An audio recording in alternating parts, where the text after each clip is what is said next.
back the balance of his time. The chair now recognizes the vice chair of the subcommittee, the gentleman from Texas 14th District, for 5 minutes for questions.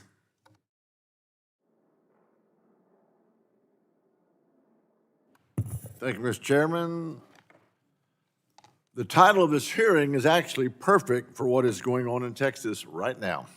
Just yesterday, Texas A&M University announced an energy proving ground to build 4 small modular reactors on their Rellis campus.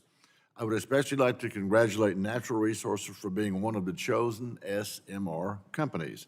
They're also building a research reactor on the Abilene Christian University campus and will be deploying their small modular liquid fuel salt reactors for commercial use shortly thereafter. Thank you, Mr. Chairman. I just wanted to brag on my home state for a minute, as we are and will be powering America's future.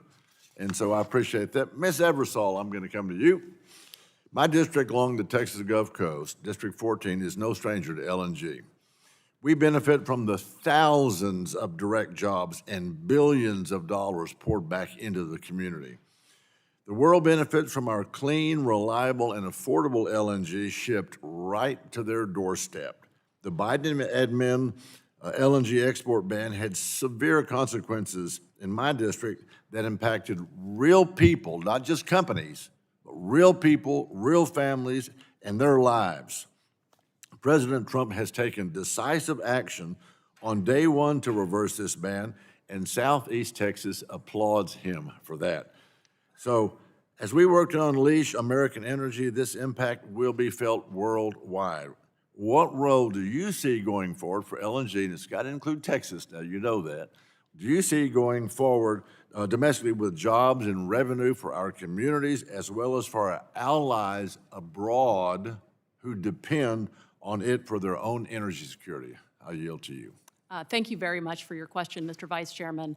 The role that U.S. LNG plays, not only in our country, that helps drive down emissions to a once-in-a-generation low, but also this is geopolitical strength. Not to mention the fact that just last year alone, $14.4 billion came back to the United States because of exports. And the fact of the matter is, it helps us produce the affordable, reliable, and cleaner energy that we need, not for just the people in Texas, good-paying jobs, like Mr. Arnold here, but it also ensures that we are safe and secure. We can do it all, and we look forward to continuing to work together, but we need to have ongoing investment to do just that. If I could paraphrase, it's not just energy security, it's national and indeed international security. Would you agree? I agree completely. Absolutely. Ms. Eversole, I'm going to come back to you in a minute. Mr. Gowan, I've got one for you. As you both well know, I'll come back to you in just a minute. Coal and natural gas make up the backbone of our energy generation mix.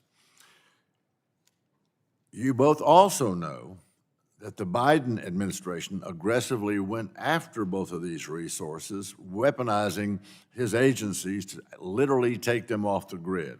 We'll start with you, Mr. McGowan. Can you speak to the importance of these resources and what role they will play as we look to add significantly more generation capacity to our grid?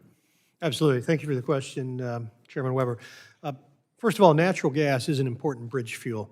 It is an important fuel to pair, whether you want instantaneous power for baseload energy.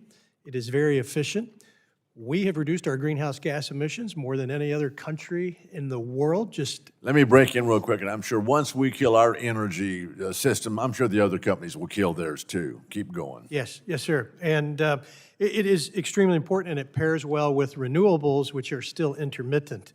It is also cheaper, and I do take some exception to renewables are keeping energy prices low. That's simply not the case. Energy prices have gone up substantially with deployment of renewable sources because without all these tax treatments, they're actually quite expensive, and wholesale prices have actually gone up, not down.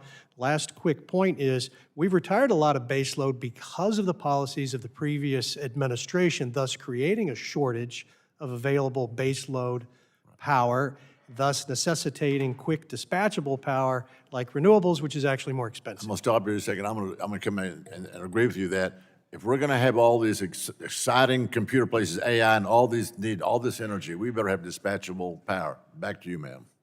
Look, the energy has to come from somewhere, and I'd rather it come from the United States of America. I couldn't have said it better myself. Mr. Chairman, I yield back all 13 seconds.